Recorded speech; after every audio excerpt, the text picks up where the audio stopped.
ನಾವು ನಂಬಿಕೆ ಪ್ರಕಾರ ನಾವು ಮೀನು ಹಿಡಿತೇವೆ ಇಲ್ಲಿ ಬಂದು.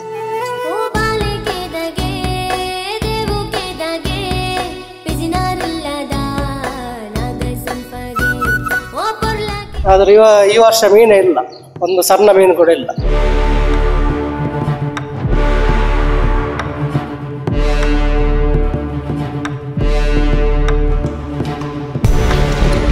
ಈಗೊಂದು 2-3 ವರ್ಷದಿಂದ ಇದರ ನೀರು ಹಾಲಾಗಿದೆ, ಆದರೆ ಇದು ಸಂಪ್ರದಾಯ ಕುಂಠಿತ ಹೋಗ್ತಾ ಉಂಟು.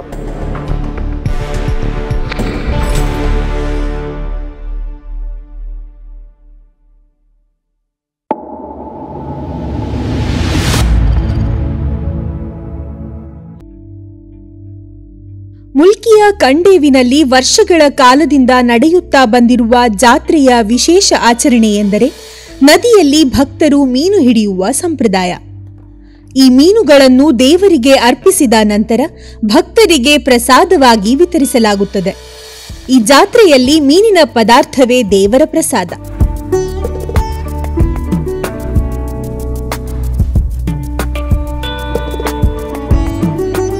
ತುಳುನಾಡಿನಲ್ಲಿ ಧರ್ಮದ ಶ್ರೀ ಉಲ್ಲಾಯ ದೇವಸ್ಥಾನ ಇತಿಹಾಸ ಪ್ರಸಿದ್ಧವಾಗಿದ್ದು ಎರ್ಮಾಲ್ ಜಪ್ಪು ಕಂಡೆ ಒಡೆಪದ ಜಾತ್ರೆ. ಎರ್ಮಾಲ್ ಜಪ್ಪು ಕಂಡೆ ಅಂದರೆ ಫಸ್ಟ್ ಜಾತ್ರೆ ಆಗುವುದು ಎರ್ಮಾಲ್ನಲ್ಲಿ, ನಂತರ ಲಾಸ್ಟ್ ಜಾತ್ರೆ ಮೇ 14 ಕಂಡಿಗೆ ದೇವಸ್ಥಾನದಲ್ಲಿ. ಅಲ್ಲಿ ಎರ್ಮಾಲ್ ಜಪ್ಪು ಕಂಡೆಯಲ್ಲಿ ಮೇ 14ನೇ ತಾರೀಕು ವರ್ಷಂಪ್ರತಿ ಬರ್ತದೆ. ಬೆಳಿಗ್ಗೆ 7 ಗಂಟೆಗೆ ಮೀನು ಹಿಡಿಯುವ ಕಾರ್ಯಕ್ರಮ ಇಲ್ಲಿ ಮೊದಲು ಸ್ಟಾರ್ಟ್. ಸಂಪ್ರದಾಯ ಪ್ರಕಾರ ಮೀನು ಹಿಡಿಯುವ. ಆ ಮೀನು ಹಿಡಿಯುವ ಕಾರಣ ಏನಂದ್ರೆ ನಮ್ಮ ಇಲ್ಲಿ ಉಲ್ಲಾಯ ಇಲ್ಲಿ ನೆಲೆ ಹೋಗುವ ಮೊದಲು ನದಿಯಲ್ಲಿ ಉಲ್ಲಾಯ ಪಡವಿನಲ್ಲಿ ಅಂದ್ರೆ ಬರುವಾಗ ಅಂದ್ರೆ ಹಿಂದಿನ ಕಾಲದಲ್ಲಿ ತುಳಿನಲ್ಲಿ ದೋಣಿ ಬರುವಾಗ ಇಲ್ಲಿ ಬೆಸ್ತರು ಮೀನು ಹಿಡಿತಾ ಇದ್ರು. ಬೆಸ್ತರು ಮೀನು ಹಿಡುವಾಗ ಅವ್ರ ಹತ್ರ ಕೇಳ್ತಾರೆ, ನಾನು ಈ ಊರಿನಲ್ಲಿ ನೆಲೆಯಾಗಬೇಕು, ಇಲ್ಲಿ ಯಾವ ಜಾಗ ಸಂಪ್ರದಾಯ ಜಾಗ ಯಾವುದು ಉಂಟು ಅಂತ ಕೇಳ್ತಾರೆ. ಆಗ ಅವರು ಹೇಳ್ತಾರೆ, ಇಲ್ಲಿ ಕಂಡಿಗೆ ಜಾಗ ಉಂಟು, ಅಲ್ಲಿ ಹೋಗ್ಬೋದು ಅಂತ. ಆವಾಗ ಇಲ್ಲಿ ಮೀನು ಹಿಡಿಯೋ ಅವ್ರ ಹತ್ರ ಹೇಳ್ತಾರೆ, ನಾನು ಹೋಗಿ ನೆಲೆ ನಿಂತ ಮೇಲೆ ನನ್ನ ಒಂದು ಬಂಧವ ನೆನಪಿಗಾಗಿ ನಮ್ಗೆ ಯಾವಾಗ ಜಾತ್ರೆ ಆಗ್ತದೆ ಆ ದಿವಸ ಬೆಳಿಗ್ಗೆ ನಿಮ್ಮ ಸಮುದಾಯದವರು ಮೀನು ಹಿಡಿಯೋದು, ಅದರ ಉತ್ಪತ್ತಿಯಿಂದ ನೀವು ಜೀವನ ಮಾಡ್ಬೇಕಂತ ಹೇಳಿದ್ದಾರೆ.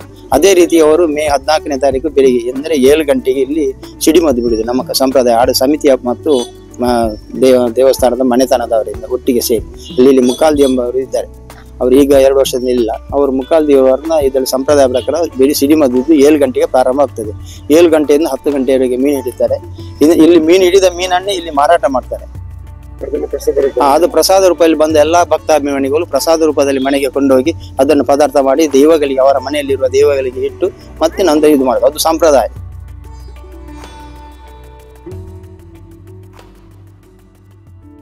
ಆದರೆ ಈ ಬಾರಿ ಭಕ್ತರು ನದಿಗಿಳಿದರೂ ಕೈಗೆ ಸೇರದ ಮೀನುಗಳಿಂದ ಈ ಸಂಪ್ರದಾಯಕ್ಕೆ ಕೊಂಚ ಸಮಸ್ಯೆ ಎದುರಾಗಿದೆ. ಬಂದೊದಗಿರುವ ಈ ಪರಿಸ್ಥಿತಿಗೆ ಮುಖ್ಯ ಕಾರಣ ಮೀನಿನ ಕೊರತೆ.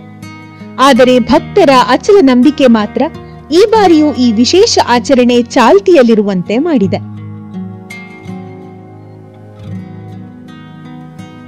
ಆದ್ರೆ ಈ ವರ್ಷ ಮೀನೇ ಇಲ್ಲ, ಒಂದು ಸಣ್ಣ ಮೀನು ಕೂಡ ಇಲ್ಲ.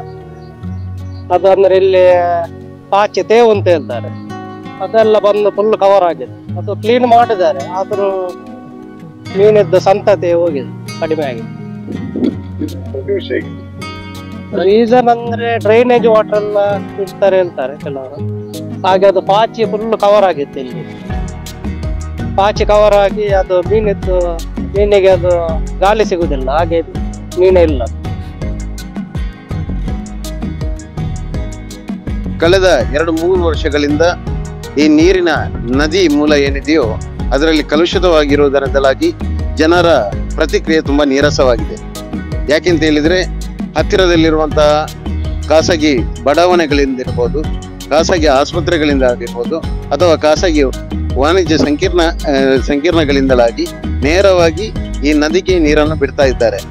ಅಲ್ಲದೆ ಇದರ ಬಗ್ಗೆ ನಾವು ಹಲವಾರು ಬಾರಿ ಹತ್ತಿರದ ನಮ್ಮ ದಕ್ಷಿಣ ಕನ್ನಡ ಜಿಲ್ಲಾಡಳಿತ ಹಾಗೂ ಮಂಗಳೂರು ಮಹಾನಗರ ಪಾಲಿಕೆಗೆ ನಾವು ನಂದಿನಿ ನದಿ ಸಂರಕ್ಷಣಾ ಸಮಿತಿಯ ವತಿಯಿಂದ ಹಲವಾರು ಬಾರಿ ಮನವಿ ಮಾಡಿದ್ರಿಂದಾಗಿ ಈ ವರ್ಷ ಸ್ವಲ್ಪ ಗಿಡಗಂಟಿಗಳ ತೆರವನ್ನು ಮಾತ್ರ ಮಾಡಿದ್ದಾರೆ. ಆದರೆ ಯಾವುದೇ ಒಂದು ಕಲುಷಿತ ನೀರನ್ನು ವ್ಯವಸ್ಥೆಯನ್ನು ಇನ್ನೂ ಕೂಡ ಯಾರು ಕೂಡ ನಿಲ್ಲಿಸಲಿಲ್ಲ.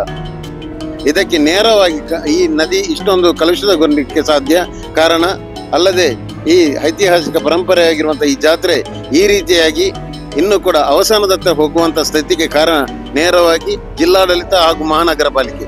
ಆದ್ದರಿಂದಲಾಗಿ ದಯವಿಟ್ಟು ಇದರ ಬಗ್ಗೆ ಯಾರು ಸಂಬಂಧಪಟ್ಟಂತ ಜಿಲ್ಲಾಡಳಿತ ಹಾಗೂ ಯಾವ ಮಹಾನಗರ ಪಾಲಿಕೆ ಏನಿದೆಯೋ ಇದು ನಾವು ಯಾವ ರೀತಿಯಾಗಿ ಗ್ರಾಮಸ್ಥರು ಅಲ್ಲದೆ ಭಕ್ತವೃಂದದವರು ಹಾಗೂ ನಂದಿ ನದಿ ಸಂರಕ್ಷಣಾ ಸಮಿತಿಯವರು ಕೊಟ್ಟಂತ ಮನವಿಗೆ ಸರಿಯಾಗಿ ಸ್ಪಂದಿಸಿ ಇನ್ನು ಮುಂದಕ್ಕಾದರೂ ಕೂಡ ಸರಿಯಾದಂತ ವ್ಯವಸ್ಥೆಯನ್ನು ಮಾಡಿದರೆ ಖಂಡಿತವಾಗಿ ಈ ಸಂಪ್ರದಾಯ ಉಳಿತದೆ. ಇಲ್ಲದಿದ್ದರೆ ಇದಕ್ಕೆ ನೇರವಾಗಿ ಹೊಣೆಗಾರಿಕೆ ಯಾವ ಕಾರ್ಪೊರೇಷನ್ ಮತ್ತು ಜಿಲ್ಲಾಡಳಿತ ಎಂಬುದಾಗಿ ನಾವು ನೇರವಾಗಿ ಅವರನ್ನು ಆರೋಪವನ್ನು ಮಾಡ್ತೇವೆ.